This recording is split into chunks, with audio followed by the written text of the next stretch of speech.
نواز دیں، اس کا خاتمہ کس حالت کے اوپر ہو اور وہ مجھ سے کہیں آگے بڑھ جائے. یہ خیال ہر انسان کے، ہر مسلمان کے دل میں دوسرے کے بارے میں ہونا چاہیے. اگر فرض کرو دوسرا آدمی تمہیں علم کے اعتبار سے کم نظر آ رہا ہے، تمہیں اللہ نے علم دے دیا اور وہ بیچارہ علم سے محروم ہے، تو یہ سمجھنا کہ بھئی چونکہ میں عالم ہو گیا یا مجھے علم اللہ تعالیٰ نے عطا فرما دیا، لہذا جتنے لوگ ہیں جو کہ عالم نہیں ہیں میں ان سے افضل ہو گیا.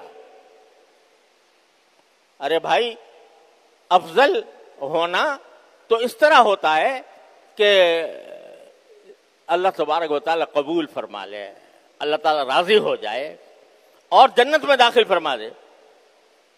تمہیں کیا پتا کتنے ایسے لوگ ہیں جو علم سے بظاہر عالم نہیں ہیں، عام لوگ ہیں، لیکن اللہ تبارک و تعالیٰ کے ساتھ ان کا تعلق اتنا مضبوط ہے، اتنا کڑا ہے کہ بہت سے علماء کو پیچھے چھوڑ جائیں. اللہ تبارک و تعالیٰ ہی جانتے ہیں کہ کس کا انجام کیا ہوگا. اللہ تبارک و تعالیٰ ایک بزرگ کے بارے میں، اللہ اکبر کبیرہ، ایک بڑے بزرگ تھے صوفی.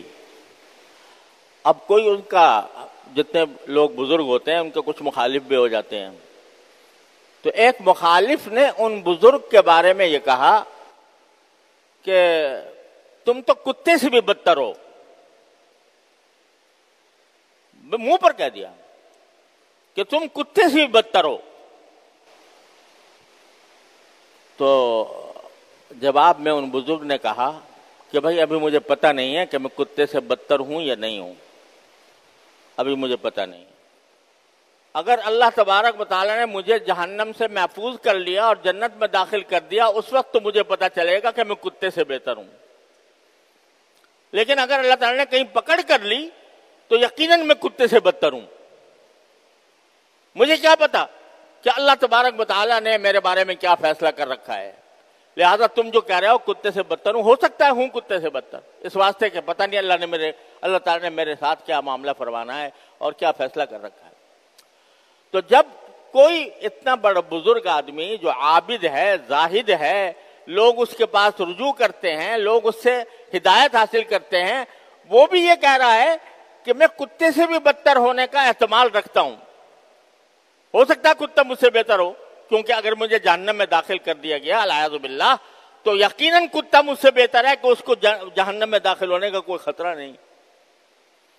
لہذا ہر مسلمان کو دوسرے مسلمان کے بارے میں کبھی بھی یہ خیال نہ آنا چاہیے کہ میں اس سے افضل ہوں، علم میں افضل ہوں. ارے کیا پتا تم پیچھے رہ جاؤ اور وہ کم علم والا آدمی وہ تم سے آگے نکل جائے. اگر تم سمجھتے ہو کہ میرے پاس مال دولت زیادہ ہے لہذا میں اس سے افضل ہوں، تو ٹھیک ہے، دولت تمہارے پاس بے شک زیادہ ہے، لیکن بعض اوقات وہ غریب آدمی جو جس کا بیچارے کا کوئی پوچھنے والا بھی نہیں ہوتا، تو اس کو اللہ تبارک و تعالیٰ کے ہاں ایسا مقام حاصل ہوتا ہے، ایسا مقام حاصل ہوتا ہے کہ بڑے بڑے علماء اور صوفیاء کرام، بزرگان دین پیچھے رہ جاتے ہیں اور وہ آگے نکل جاتا ہے. فرمایا رب اشعث اغبر مدفوع بالابواب، بعض لوگ ایسے ہوتے ہیں کہ ان کے بال پراگندہ، جسم کے اوپر غبار چڑھا ہوا، مزدور آدمی جسم پہ غبار چڑھا ہوا، لوگوں کے پاس دروازے پر جائے تو لوگ دھکے دے کے نکال دیں، ایسا آدمی ہوتا ہے. لیکن اللہ تعالیٰ کے ہاں ایسا محبوب ہوتا ہے کہ اگر وہ اللہ کے اوپر کوئی قسم کھا لے تو اللہ تعالیٰ اس کی قسم سچی کر دیتے ہیں. اللہ تعالیٰ اس کی قسم سچی کر دیتے ہیں. تو کس کو تم حقیر سمجھو گے؟ کس کو اپنے آپ کو کس سے افضل سمجھو گے؟ اگر تمہیں اپنی نیکی پر گھمنڈ ہے کہ بھئی میں نماز پڑھتا ہوں 5 وقتہ مسجد میں حاضر ہوتا ہوں، صف اول میں شامل ہوتا ہوں، یا میری تکبیر اولیٰ فوت نہیں ہوتی، اور میں روزوں کی بھی پابندی کرتا ہوں، میں صدقہ بھی دیتا ہوں، میں اور سارے نیک اعمال کرتا ہوں، قرآن پڑھتا ہوں، تسبیحات کرتا ہوں، ذکر کرتا ہوں، اور دوسرا آدمی جو ہے ان سب سے محروم ہے، تو بے شک محروم ہے، اس کے لیے دعا کرو کہ اللہ تعالیٰ اس کو اس مشکل سے نکال دے۔ لیکن اپنے آپ کو اس سے افضل سمجھنا یہ انتہائی خطرناک بات ہے۔ یعنی ایک نمازی بے نمازی کو حقیر سمجھے، ذلیل سمجھے، اور اپنے آپ کو اس سے افضل سمجھے، اس کا بھی کوئی حق نہیں۔ کیا پتا انجام اس کا بہتر ہونے والا ہے یا تمہارا بہتر ہونے والا ہے۔ حدیث میں ایک بڑی خطرناک بات ہے جو رسول کریم صلی اللہ علیہ وسلم نے ارشاد فرمائی کہ بعض لوگ ایسے ہوتے ہیں کہ ساری زندگی ان کی نیک اعمال میں گزری، اور ان کے اور جنت کے درمیان بالکل تھوڑا سا فاصلہ رہ گیا، لیکن اللہ بچائے بعد میں آخر میں ان کے حالات میں ایسا انقلاب آیا کہ وہ آخر میں جا کر بے دین ہو گئے اور ملحد ہو گئے، اور اس کے نتیجے میں جب خاتمہ ہوا تو خاتمہ ایمان پر نہیں ہوا۔ اور بہت سے ایسے ہوتے ہیں کہ ساری زندگی غفلتوں میں گزری، گناہوں میں گزری، بدعمالیوں میں گزری، لیکن جب موت کا وقت قریب آنے لگا اللہ نے توبہ کی توفیق بخش دی، توبہ کی توفیق ہو گئی، اور ساری زندگی کے گناہوں سے اس نے توبہ کر کے معافی مانگ لی، تو خاتمہ ایمان پر ہوا۔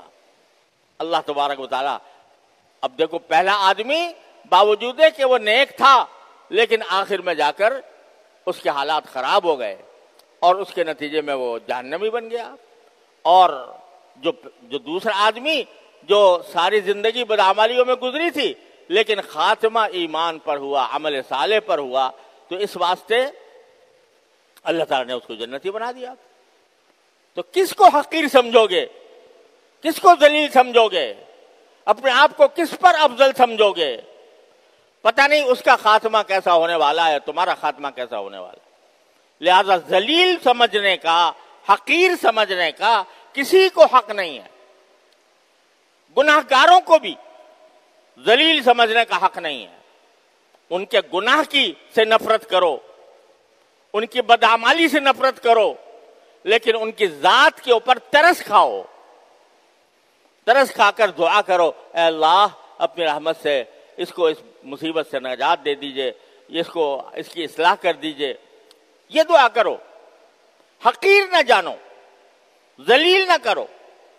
تو یہ جملہ فرمایا عسیٰ ان یکونوا خیرا منہم، یہ عام جملہ ہے، بالکل اس میں کوئی تخصیص نہیں ہے۔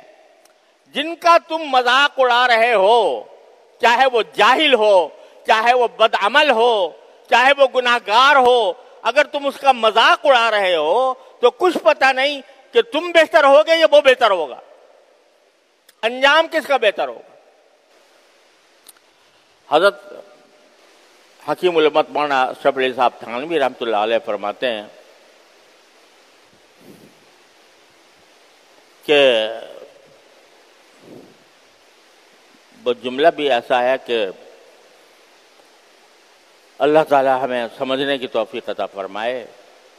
فرمایا کہ میں ہر مسلمان کو حالاً اور ہر کافر کو معالاً واحتمالاً اپنے سے افضل سمجھتا ہوں۔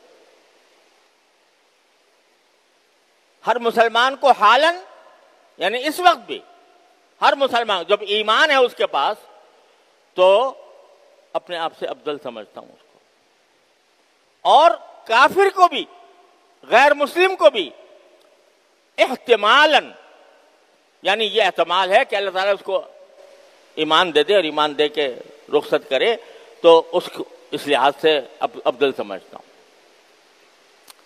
تو یہ جو دماغ میں خناس پیدا ہو جاتا ہے، ہم لوگوں کے ذرا سا علم آ گیا اور گھمنڈ میں مبتلا ہو گئے، ذرا سی نیکی آ گئی گھمنڈ میں مبتلا ہو گئے اور ساری دنیا کو حقیر سمجھنے لگے۔